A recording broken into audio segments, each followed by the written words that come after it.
All right, so today we're gonna make some sourdough pasta. We're gonna use sourdough discard to make the pasta. So usually when you make this without sourdough, it's just flour and eggs.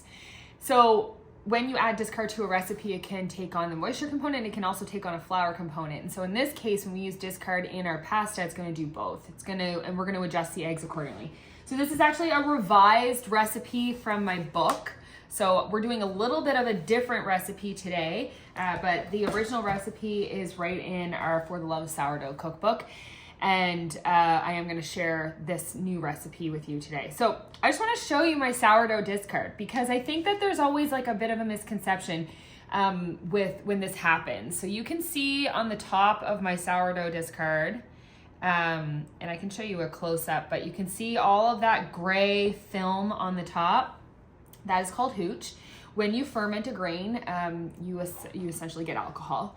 And so what happens is when you leave it to sit and you don't feed it any food in the fridge, which you're not supposed to really feed your discard or anything like that, it just rises to the top. So the alcohol just sits on the top and we just have to dump that off and stir it up and we can use it as normal. The one thing to keep in mind when you're using discard like this, so you can see that kind of grayish film there, it is going to make your recipe more sour. So I tend to use this for more savory type things, like maybe like biscuits or like a flatbread, or in this case pasta, because I don't need it to, I'm okay with it being a little bit more sour. And especially with pasta, because we're boiling it and we're adding sauce and all of that, it tends to be fine. So that's just something to keep in mind. You can stick this in a cookie recipe and it just may give you a little bit more of a sour cookie. So I'm gonna show you what this looks like. We're gonna dump off the hooch and we're gonna stir it up and we're gonna use this in our sourdough pasta recipe. So just to give you a little bit more of a close-up of what this actually looks like, it's pretty gross, but I'm gonna dump this off and I'm gonna show you how beautiful it looks once I do that and stir it up. So I dumped off the gray and then I'm just gonna use just a knife here, stir it all up, and then you have this really nice ultra fermented sourdough discard, and it is going to be flat. And for these non-fermented recipes like pasta, you don't really want it to have a lot of activity, so flat discard is perfectly fine. So we're going to use that in our recipe. So we're going to do this right on the counter. So we're just dumping our flour. So I'm using like an organic 00 flour. We're just going to make our little kind of bowl in the center. I'm not like a professional pasta maker or anything, but we're gonna take our eggs. So we're actually doing 3 yolks and 1 full egg. And that was something that when I was learning and making recipes for sourdough pasta, that was really something that I found made such a difference, was doing the egg yolk. And originally I had all yolks, and then as I've been playing around with it, I find having 1 whole egg works nicely. Okay. And then 1 whole egg.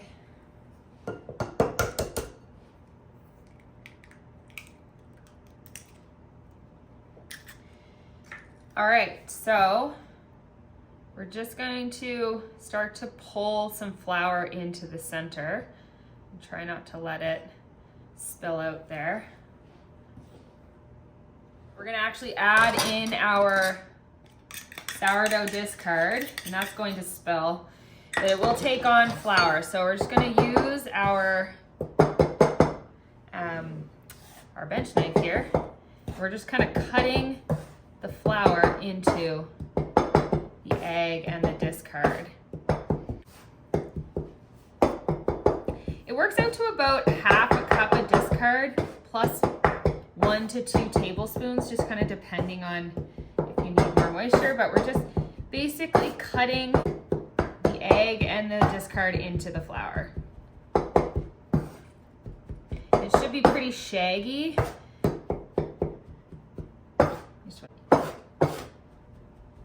As much as you're doing most of it on the counter, you really shouldn't be left with much mess on the counter.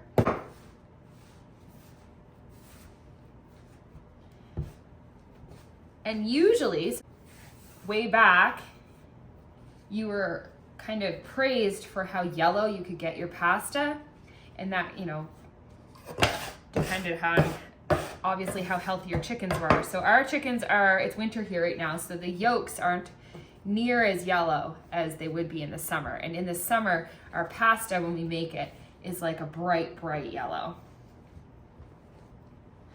Okay, so you're just kind of getting all these bits off the counter.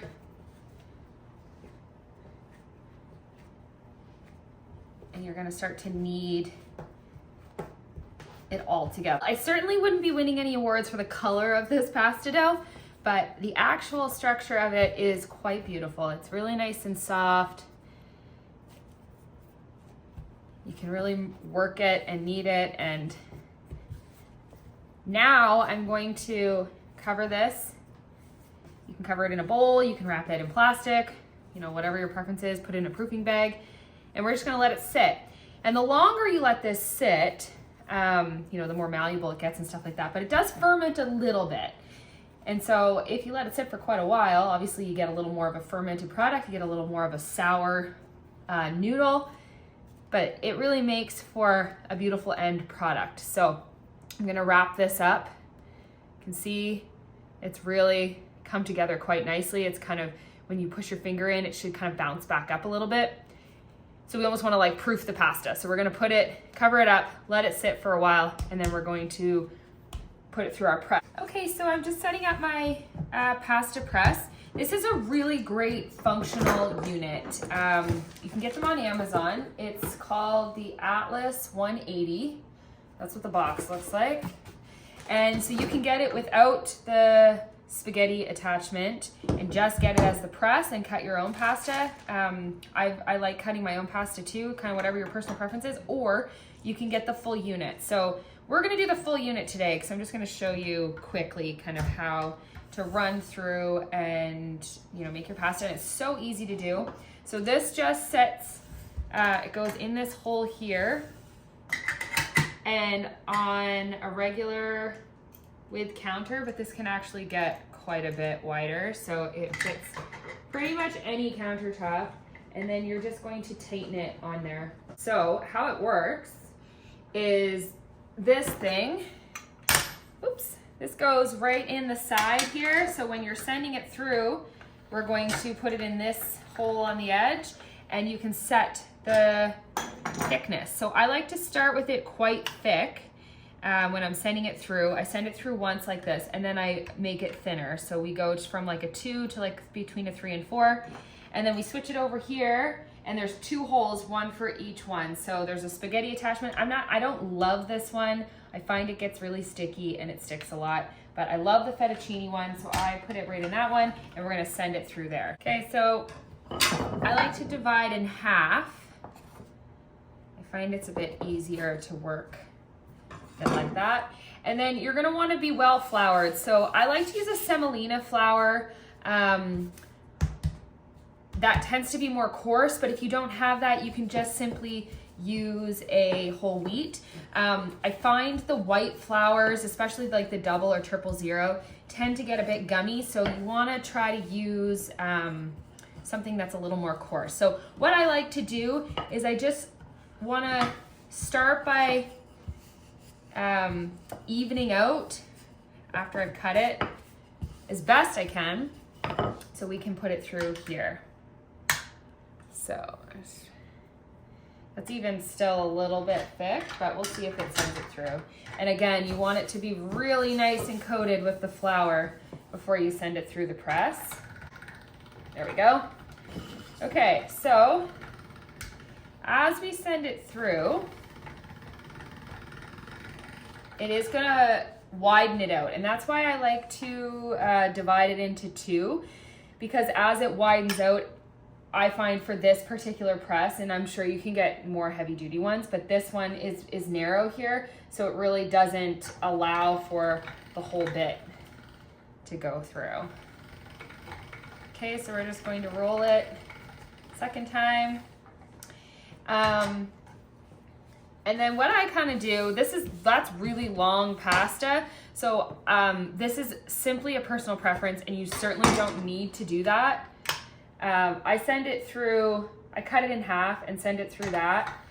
I turn it to the 4 and I send it through the 4 just as a half.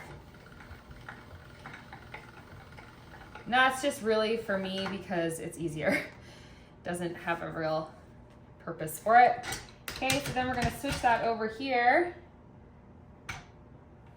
and we're gonna crank the other way into our fettuccine noodles. Those are gonna come right out the back.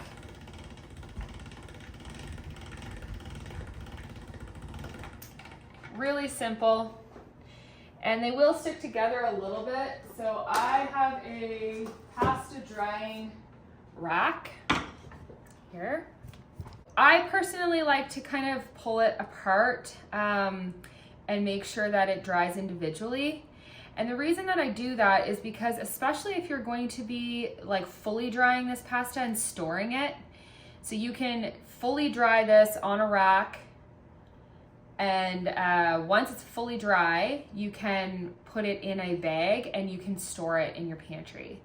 We're gonna be eating this today, so it's not as much of a concern, but I also don't really wanna boil pasta that's really all stuck together. So I like to pull it apart. And if you have a little bit more flour on it, you sometimes don't have to do this, or if you're cutting it yourself. I find this press sometimes kind of just indents it and doesn't fully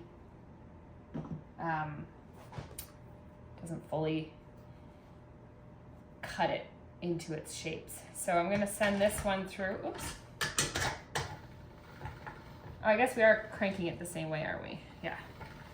So I went from 2 to 3, and then I divided in half, and then went up to 4.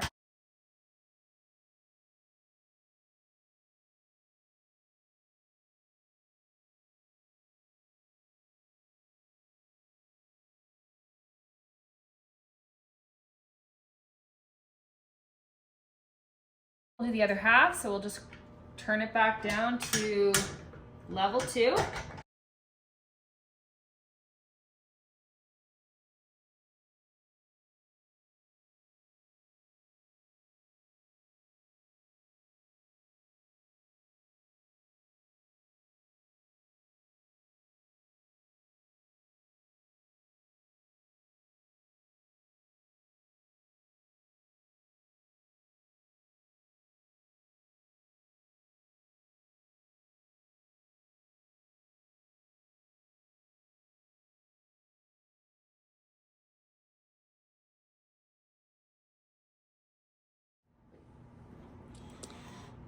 Okay, so this is one batch. So one batch feeds 4 people. Feeds the 4 of us in our family.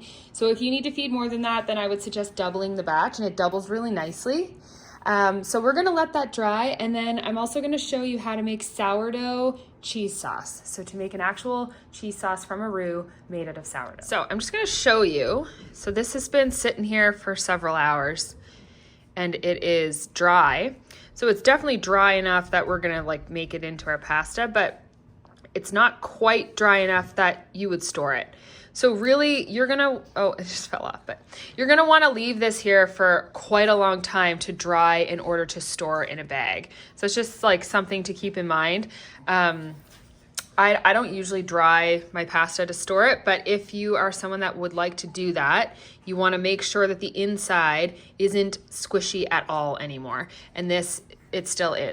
So we're gonna make our sourdough cheese sauce, and we're making a roux. So same as you would make any cheese sauce with flour and butter. But instead of using all flour, we're gonna use some sourdough discard. And essentially the reason for that from like a health perspective is some of the flour that we're gonna be using in our roux is gonna be like a fully fermented product. It's gonna give like a little bit of a tangy flavor to it, and it makes a really beautiful cheese sauce. So we're gonna do a 1/4 cup of butter and our 1/4 cup of sourdough discard, and then just a few tablespoons of regular flour. And we're gonna mix that up to make our roux, and then add in our milk and our cheese. Okay, so this is starting to simmer here. So it's all melted, and we're just going to start to pour this in and whisk as we're pouring. We don't want it to get really clumpy or anything like that. And We'll add in our flour, same thing. So it will, the thing with the sourdough discard is it's going to sort of evaporate all that liquid that's in it, so it is going to get a little clumpy. So we're just going to do 1 to 2 tablespoons of some flour in there, and then we'll add in our milk. You can kind of see. And you want to just whisk it as much as you can just to get as much of those clumps out, and turn your heat way down. I'm using a copper pot, so this tends to heat a little bit quicker, but we want to get it nice and stirred up. So that's a nice thick roux, and now we're going to just go and add in our milk. Oops. And whisking the whole time you're pouring the milk in. So see, it's already starting to thicken. It's nice and smooth.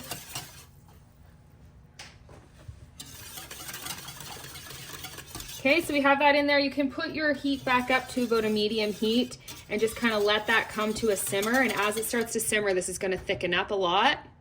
All right, so we have this at a nice consistency, so it's nice and thick, and we've added some salt and pepper to taste. And then we're just going to go ahead, and I'm going to use a different whisk to kind of whisk in this cheese. So I turned my heat up a little bit on the stove, and now I'm going to just go with my dough whisk and start to whisk in the cheese. And you can add more salt and more pepper to this, and you're gonna bring it to kind of like a bubbling boil and then turn it down to simmer as the cheese starts to melt. We're using a cheddar mixture here. I like a white cheddar as well. It's really, really good. So you're just gonna keep stirring this. It's getting nice and thick, and we'll just bring it to a bubbling boil. We'll turn it down and we'll just simmer it for a bit. We'll do a taste test, see if we need to add any more salt and pepper to it. This is actually all done. So it's a nice consistency. If you like a thicker cheese sauce, you just have to add more flour. Just sprinkle it in while it's boiling and just kind of let it simmer here. But I'm happy with this. So I'm actually gonna pull this off the burner, cover it up, and we're gonna make our pasta so that we can kind of assemble it all together. All right, so you want to bring your pot of water to boil and then put a little bit of salt in it. I'm gonna show you these. These are pretty much ready now. It's been quite a while. If I wanted, I could dry those, or sorry, I could put those in a bag and I could just store them in my pantry. So that's just something to keep in mind. So we're gonna bring that to a boil. We're gonna take all of our dried pasta, and we're just gonna stick it in the water. Obviously, the drier they are, the more you're gonna boil them, but these are quite fresh. So I'm just gonna leave those in there to boil about 3 minutes, and I'll test them, obviously, make sure that they're done. And then we're just going to pull them out and put them in our strainer here, and we'll be ready to add our cheese sauce to them. So if your pot comes to a boil and it starts to boil over like mine did, you can take wooden spoons and put them right in the water, or you can even just set them on top, and that will help your water from boiling over in your pot. When you have really dried pasta that you are storing in your pantry, you're gonna boil it obviously a lot longer than a few minutes.